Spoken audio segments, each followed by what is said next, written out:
um, elevation when FEMA came in and did that last week, I think, when we were here, or no, after that. The elevation they found was 2 feet higher than the flood plain, so there's no problem for us to go ahead and just rebuild and without any kind of having to elevate it higher up in the. That's great news. That's yes, going to save you some money and time. Oh, lots of everything. Any idea when construction is going to start? Well, when I talked to them yesterday, I told them we were ready any time. So I don't know. They seem to be thinking they can. First of all, they have to do the electrical things, and I think that particular contractor can come in really very fast. And once the electric is up, then everything can start going pretty fast. They can bring in their power equipment, saws, and all the stuff that needs to be taken care of there. The interesting aspect of it is it seems to be continuously very wet. And if that points towards a lot of snowfall for this winter again. Are you anxious? Well, always a little anxious now. Yeah, I think it's like the people that live in New Orleans.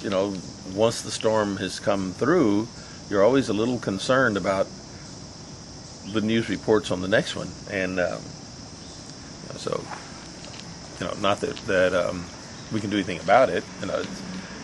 We can only try to repair the house and protect it as much as we can. We really can't change the flow of the river.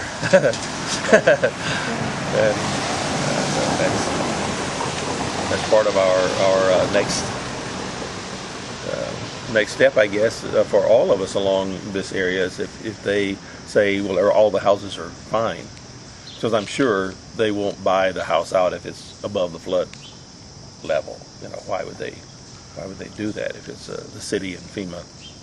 When we think about the summer and what happened during the summer, it just makes you aware that it's not us, the river's way down, but other people that will go through similar kinds of things. And this, looking at the news right now and the real storms coming into Texas and people being evacuated, and it sure develops an empathy for all of the people that are in that kind of path.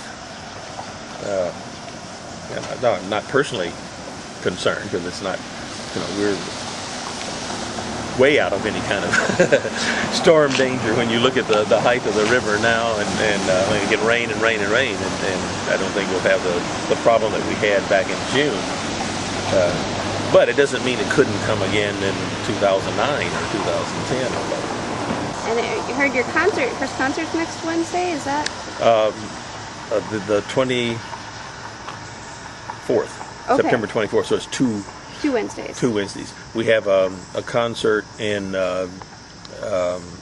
Sioux Center on Saturday, the 20th, at Dordt College.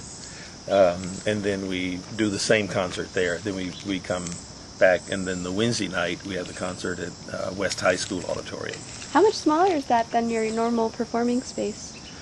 Well, it's a little smaller than Hansher Stage, by all means, because Hansher is one of the big, large producing facilities that we have in the state. But it's a good-sized auditorium, and they have a performance shell and things, as Hansher does, and that they can close in for concerts or open out for theater things, and so it's a very, very nice facility that they have at West High School. What are you playing? I know that your music was all in disarray. Yes. Well, we changed the program from what we were going to do, partly because of all of the percussion requirements and a lot of other things that was a little bit more difficult to maneuver around. But we're doing the Beethoven's Leonore Overture No. 3 to start the concert, and we do the Mozart Piano Concerto No. 19 in F major. K459, that the head of our piano area, Dr. Uriel Sakur, is a soloist. And then after intermission, we're doing Brahms' First Symphony.